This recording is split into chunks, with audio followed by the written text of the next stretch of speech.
Por que será que mesmo após uma das maiores fusões da história do Brasil entre Hapvida e Grupo Notre Dame Intermédica, as ações da Hapvida enfrentam realmente uma crise nada interessante? As ações parecem cair em ladeira abaixo.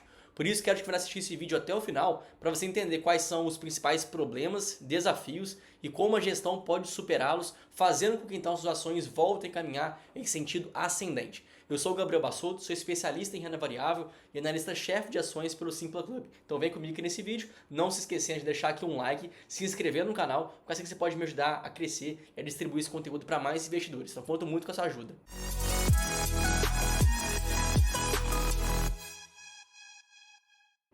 Então o primeiro ponto que nós temos que nos atentar aqui se refere a esse consolidado, porque a empresa não apresentou seus resultados de forma pro forma. Já juntando, mesmo que a aquisição e a fusão não tivesse sido realizado no ano anterior, mas você já poderia ter juntado os resultados da Notre Dame e do grupo Hapvida para que então a gente pudesse fazer essa comparação mais fidedigna. Então por isso que a gente analisa somente aqui a aba de consolidado, pode parecer um crescimento muito maior do que realmente foi. Então não é bem assim. Então, por exemplo, esse crescimento da receita líquida em quase 150% não é tão verdadeiro assim. Afinal de contas, a gente está comparando as duas empresas juntas com somente uma única empresa separada no ano anterior. Então é fato que vai existir muitas distorções somente por esse ponto. Mas assim a gente pode identificar que a Hapvida teve um crescimento sim no ano, somente comparando a sua operação, um crescimento pequeno, é verdade, uma receita líquida que cresce aqui 2%, embora alguns pontos já chamam atenção aqui para a empresa, que a gente vai ver mais para frente, que no caso da receita líquida, ela veio acompanhada principalmente de um aumento no número de beneficiários, tanto em saúde como também em odontologia. Então o primeiro ponto é esse, a receita líquida da companhia ela vai ser formada pela multiplicação entre a quantidade de beneficiários que existem, assim como pelo valor, pelo ticket médio que esses beneficiários pagam à empresa.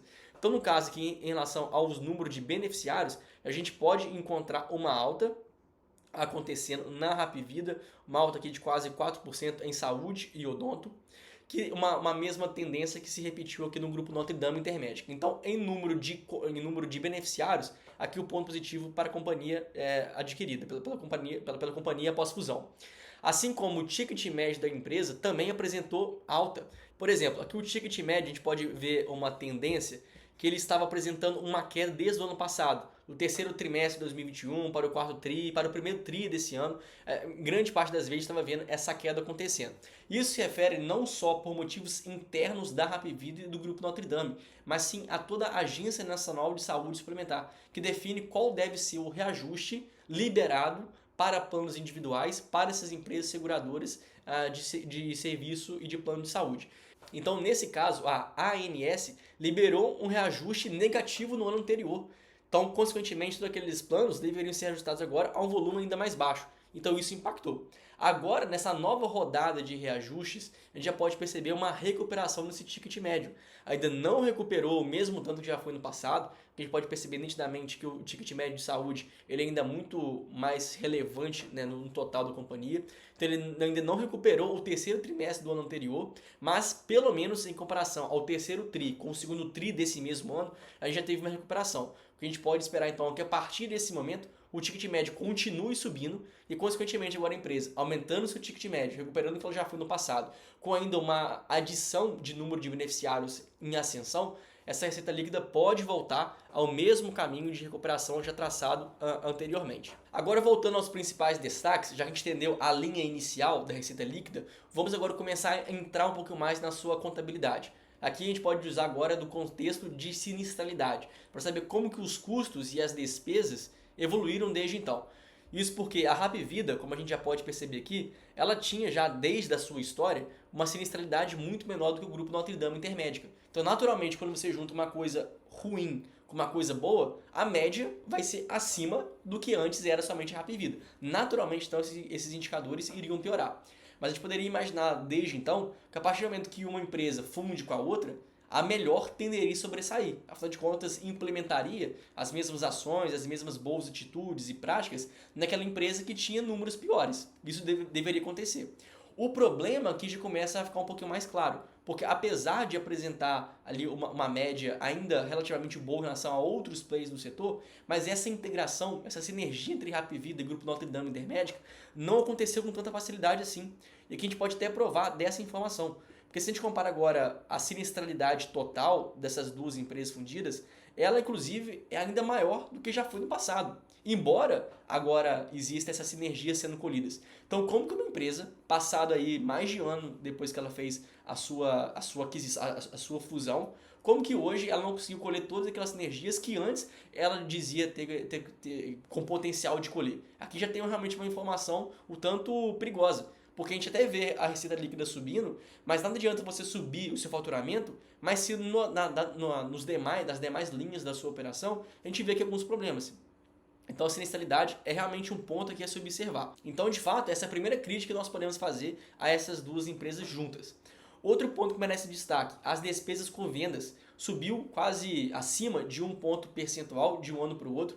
Isso se refere a mais comissão que tem que pagar para os seus corretores, o que também obviamente não é bom, poderia economizar, pensando que agora as duas estruturas estão unidas, que existe somente um plano comercial, já em algumas cidades já sendo elaborado. Então, a princípio, a gente poderia imaginar uma redução dessa despesa com vendas, até para reduzir também a quantidade de pessoas que trabalham nessa mesma área. Poderia diminuir, o que também não aconteceu. Só caiu aqui nas despesas administrativas, né, saindo aí de 10,6% para um pouquinho menos de 4%, mas por efeitos não recorrentes. E aqui é que está o problema, porque a empresa ela reportou um crédito, no caso uma receita operacional, de mais de 400 milhões de reais em um ano para o outro. Então, obviamente, se entrou para a companhia nessa contabilidade, e até aqui ela não divulgou isso com tanta clareza. Então ficou parecendo que a empresa cortou muito suas despesas, mas na verdade foi por um efeito não recorrente, que obviamente que não vai se repetir. Por isso, quando a gente agora simplesmente repara a margem EBITDA da operação, a gente pode chegar a uma melhora, saindo aí de 11,4% para 12,3%. De fato, pode parecer que a margem EBITDA aumentou, mas porque teve essa despesa não recorrente que abaixou bastante essa despesa administrativa. Por isso, é muito importante a gente ter muita cautela em fazer uma análise da empresa. Seu faturamento melhorou, mas o restante da sua operação não teve ainda o mesmo desempenho e as sinergias operacionais que deveriam ser colhidas ainda estão bem atrasadas. Então isso de fato é o problema onde a gestão tem que bater para os próximos trimestres, caso queira voltar a ver suas ações subindo. Agora, eu ainda acredito muito na recuperação dessa empresa, porque por trás desses números a gente ainda vê outros pontos positivos que nos fazem realmente acreditar que a empresa tem capacidade em voltar à mesma qualidade operacional que ela já teve no passado. E aqui a gente pode mostrar outros indicadores que a Hapvida conseguiu colher desde então. E para imaginar que a empresa pode reencontrar seu caminho de sucesso, a gente pode utilizar de alguns outros indicadores secundários, que no caso a qualidade assistencial que a empresa fornece aos seus clientes, seus beneficiários. Nesse caso, a evolução do atendimento 5 estrelas, de um ano para o outro, até esse ano, a gente viu um ganho de qualidade. Isso já mostra que a empresa tem sim qualidade muito boa em relação à média do mercado. Assim como o tempo de espera, nesse último trimestre, melhorou em relação ao trimestre anterior. Não ainda em relação ao terceiro trimestre de 2021, muito provavelmente porque uma empresa, talvez o Grupo Notre Dame Intermédica, não tinha indicadores tão bons assim, por isso a média não era tão atraente no terceiro trimestre do ano passado, mas agora tem apresentado uma melhoria nesses últimos 2 trimestres. De fato, fica nítido a partir desses resultados que a empresa não vive uma boa fase. Ela vem de fato tendo dificuldades em fazer essa sinergia operacional, ela tem inclusive atrasado um pouco seu cronograma, já que ela imaginava que em 2022 ela já poderia avançar muito bem nesse sentido, mas de fato algumas coisas ainda ficaram para trás, então resta saber como que a empresa pode fazer para se recuperar em relação ao seu lucro, em relação ao seu EBITDA. Eu particularmente ainda acredito que a empresa venha recuperar seu caminho de sucesso, afinal de contas tem um histórico muito bom. A Hapvida antes dessa fusão era uma empresa referência nesse setor, sempre teve indicadores de qualidade muito bons, além de enfrentar de conseguir entregar um crescimento muito vantajoso. Então, de fato, eu ainda acredito que as ações possam vir a se recuperar. Agora, enquanto isso ainda não acontece, a gente vê alguns impactos nos seus múltiplos de preço e também nos seus indicadores de qualidade. Aqui, então, vamos a alguns deles. Por exemplo, pegando agora os múltiplos e os indicadores aqui da Hapvida, a gente pode ver que hoje ela não apresenta um preço do lucro que dá para fazer uma análise, afinal de contas ela vem de prejuízo. Mas se a gente pega algumas tendências e projeções futuras, a gente pode encontrar que ela tem aqui um preço de lucro que vem a cair para os próximos anos, tá? E, inclusive que o EV sobre EBITDA aqui para mim vai ser um ponto de atenção, para mim vai ser um ponto que a gente pode destacar aqui com mais força, porque o EV sobre EBITDA é uma métrica que vai medir a operação em si, ainda mais por se tratar de uma empresa de alto crescimento, como é o caso da Hapvida. Então, pensando que essa vai ser uma empresa que pode terminar, aqui não tem nenhuma certeza, só apenas projeções abertas do mercado, mas que ela pode terminar aqui com um EV sobre EBITDA ao redor de 10 vezes, já para a partir do ano que vem, sendo uma empresa de crescimento, ela pode sim, se conseguir executar esse plano com assertividade, com realmente uma boa execução, ela pode vir a se tornar uma empresa barata, dado o seu crescimento mais para frente. Assim como ainda hoje ela não é uma empresa de endividamento, ela tem aqui uma saúde financeira ainda intacta, terminou esse trimestre fazendo seus ajustes e um endividamento de 2,2 vezes dívida líquida sobre EBITDA, assim como ela pode recuperar aqui a sua margem líquida e a sua rentabilidade mais para frente. Então o fato é, a empresa cai bastante e merecidamente, ela demorou, ela errou em vários pontos, mas ela tem capacidade de recuperar e ela pode voltar à mesma saúde financeira que ela já teve no passado. Então, dito tudo isso, para os acionistas da Hapvida, tem que entender que o momento não é bacana, talvez pode demorar por mais um ano e pouco, mas a empresa tem uma história favorável e ela deve, pelo menos, recuperar o que ela já foi no passado. Agora, eu espero que você tenha gostado aqui desse vídeo, que você tenha entendido o atual momento, a atual fase da empresa. E se você gostou aqui desse conteúdo, eu vou te pedir em troca um like nesse vídeo, uma inscrição no canal, coisa que você pode me ajudar a crescer e a espalhar esse conteúdo para mais investidores. Então, eu agradeço muito a sua atenção. Eu espero você lá no próximo conteúdo. Muito obrigado e até mais.